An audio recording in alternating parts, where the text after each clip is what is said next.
Hey everybody, my name is Gavin and I love horror. This summer's The Black Phone has become one of the big surprises of the year, both for horror fans and at the general box office.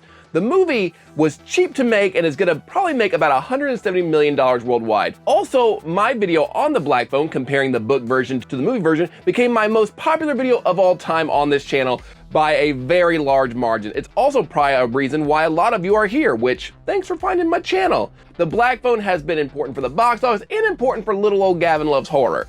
But there's now talks of a sequel to The Black Phone. How could they possibly even do that? Let's get into it.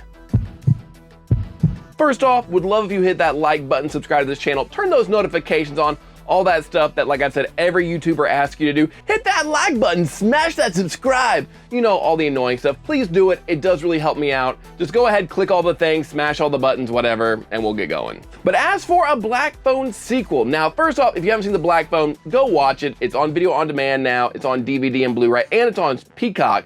I will be spoiling The Black Phone, so maybe go watch it first. The issue with the sequel to The Black Phone is that at the end of the first one, they kill the grabber. Doesn't leave a lot of room for more when you kill off the main villain. Now, I know every horror movie franchise does this, like, they kill the villain. How can they bring them back? How can they even do a sequel? Yes, sequel talks are happening. Director Scott Derrickson told comicbook.com that yes, there's already a lot of conversation, a lot of pressure being put on it. I mean, the movie cost $18 million to make, and it's ultimately going to make probably 160 to 170 million worldwide. They want another one. Of course they do. Of course they would want a sequel. Like, it makes sense. I mean, when you're putting up big numbers like this, you're gonna wanna make more of that sweet, sweet horror movie money. But when pitching a sequel, it's hard to do when you kill off your main character, who isn't very supernatural to begin with. But luckily, apparently Joe Hill pitched him an idea before the first one even came out. And here's what Scott Derrickson had to say about that. Joe Hill pitched me a wonderful idea for a sequel to Black Phone that if this movie does well, I'm gonna do it. He's got a great idea, I really liked it. Just very protective and personal about his material, but he came to me with the idea and I was like, that's how you do a sequel to Black Phone, that's terrific. But what are these ideas? We still don't know. So let's go ahead and let's put on our thinking caps and let's go ahead and kind of theorize what these ideas could be. I went to Twitter, I went to my YouTube comments on my Black Phone video, and here are the most popular ideas I've seen for a Black Phone sequel. I'll leave the most popular idea for last, but let's kick it off with the first idea. The first idea that somebody left a comment said, I wish they would create short story movies about each boy that has been taken, like what they have been through, because we all know that they tried different ways to escape and failed. This is a really cool idea. I'd like to see maybe more of how Bruce Yamato or Robin, how they tried to escape the grabber's basement. It'd be a cool idea. My only issue with this is if you do it on all of the previous victims, you know they're going to be victims. There's some stuff that you could play around with maybe, but I think having the 4 or 5 victims that were prior to Finney, just showing them how they tried to escape and failed and ultimately died, I think that could get a little old after a while because you know going in that they're gonna die. Another idea that I think they could do, because they did kill the grabber in the first one, is you could do a copycat killer. You could have somebody going around snatching up kids, maybe using the grabber's MO with the black balloons. You could have them even with the mask, even. Maybe the grabber had an accomplice the whole time. I think this is a likely scenario because sure, the grabber is gonna be all over the news. People want that fame. Copycat killers happen all the time. This could be a very interesting take on it. Maybe see how the town reacts to the grabber not being dead, the rumors, the legend of the grabber. I don't hate the idea of a copycat grabber, but maybe copycat grabber isn't where you wanna go. Maybe that's not where you wanna go. Maybe you need to go a little supernatural. That's why we got Ghost Grabber. Ghost Grabber. Let's go ahead and just hit up the Ghost Grabber here. Somehow the grabber survived. He's now a supernatural entity who's grabbing kids from beyond the grave.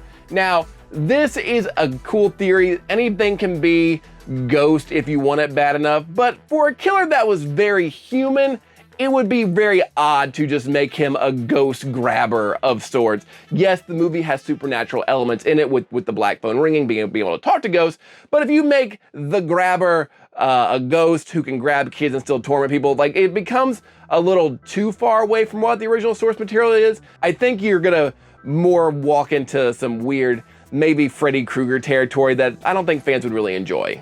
One idea that I think could be cool is an idea of Finney all grown up. Finney, maybe 20 years later, how he's dealing with the trauma of being taken. And this idea could actually tie into either the copycat or ghost grabber idea, where Finney hears about the copycats on TV, or maybe he hears similar things about seeing a black van with balloons. Maybe he hears about kids missing. Maybe he still hears the black phone ringing. That could be a very cool idea. See how Finney has adjusted to life all these years later, which I think could be a pretty cool idea. PTSD is a real thing for a lot of children who have been taken and kidnapped, who've gone through traumatic things.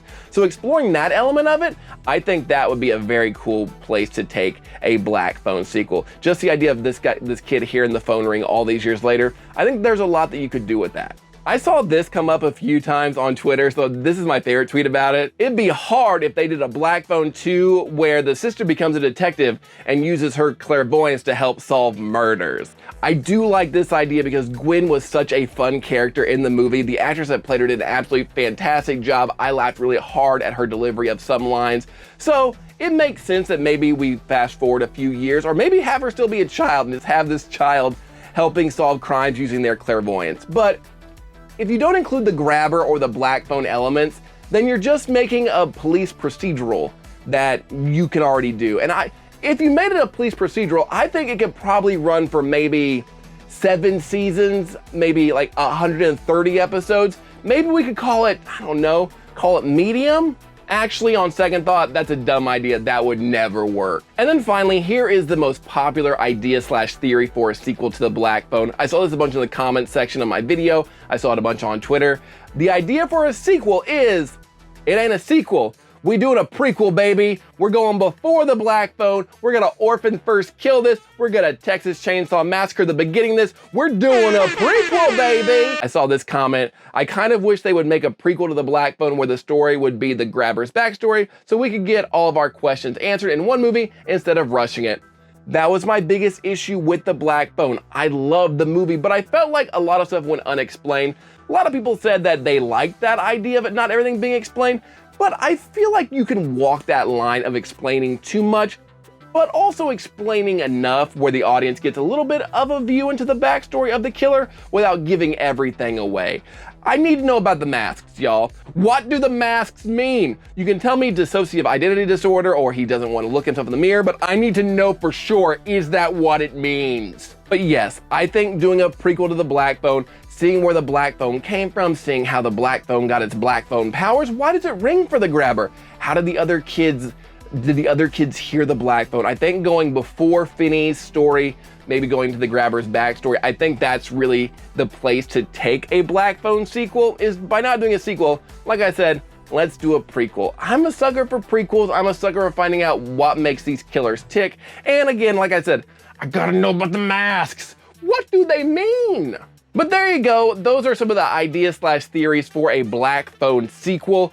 I know that not every movie needs a sequel. If they never do a sequel to the Black Phone, I'd be fine with it because the Black Phone is such a good standalone movie. But if they're gonna make a sequel, make it good. Surprise us. Like I said, Orphan First Kill is an example of a prequel / sequel that we did not need, but absolutely delivered. So as long as we're more Orphan First Kill and less Leatherface, I think we're gonna be on a pretty good track. But what do you think? Do you think we need a Black Phone sequel, or do you think that we just need to let it go? Leave well enough alone. Let me know in the comments below what you think. Also, do you think the grabber could be one of the great horror villains of our time? Do you think so? I asked on Twitter about this. I was like, do you think the grabber could be as interesting or as iconic as maybe say Art the Clown, another recent horror icon? A lot of people disagree, but I wanna hear what you guys have to say. Could the grabber be a cool horror villain for the future? Let me know in the comments below. As always, like, subscribe, do all the things, click all the buttons, and until next time, stay weird.